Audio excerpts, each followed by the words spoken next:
Hello, my name is Elbert Guillory, and I'm the senator for the 24th District right here in beautiful Louisiana. Recently, I made what many are referring to as a bold decision to switch my party affiliation to the Republican Party. I wanted to take a moment to explain why I chose to become a Republican, and also to explain why I don't think it was a bold decision at all. It is the right decision, not only for me, but for all my brothers and sisters in the black community. You see, in recent history, the Democrat Party has created the illusion that their agenda and their policies are what's best for black people. Somehow it's been forgotten that the Republican Party was founded in 1854 as an abolitionist movement with one simple creed, that slavery is a violation of the rights of man.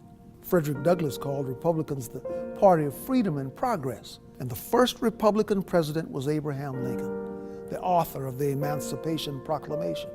It was Republicans in Congress who authored the 13th, 14th, and 15th Amendments, giving former slaves citizenship, voting rights, and due process of law.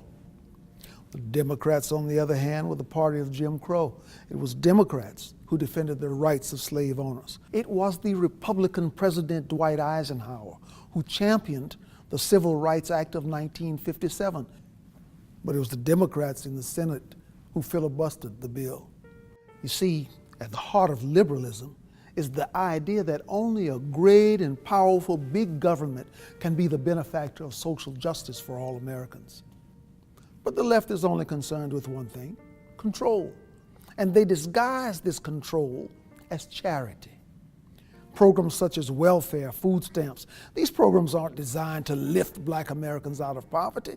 They were always intended as a mechanism for politicians to control the black community. The idea that blacks, or anyone for that matter, need the government to get ahead in life is despicable. And even more important, this idea is a failure. Our communities are just as poor as they have always been. Our schools continue to fail children. Our prisons are filled with young black men who should be at home, being fathers. Our self-initiative and our self-reliance have been sacrificed in exchange for allegiance to our overseers, who control us by making us dependent on them.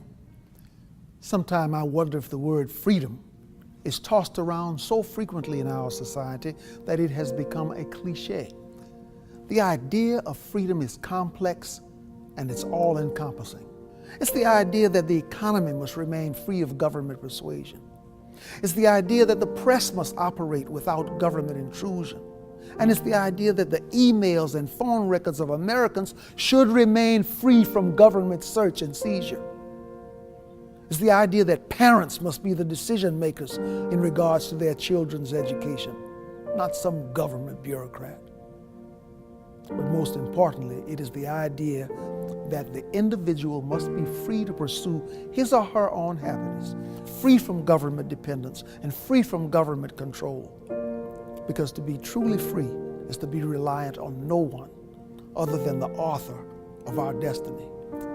These are the ideas at the core of the Republican Party, and it is why I am a Republican. So my brothers and sisters of the American community, please join with me today in abandoning the government plantation and the party of disappointment, so that we may all echo the words of one Republican leader who famously said, "Free at last, free at last.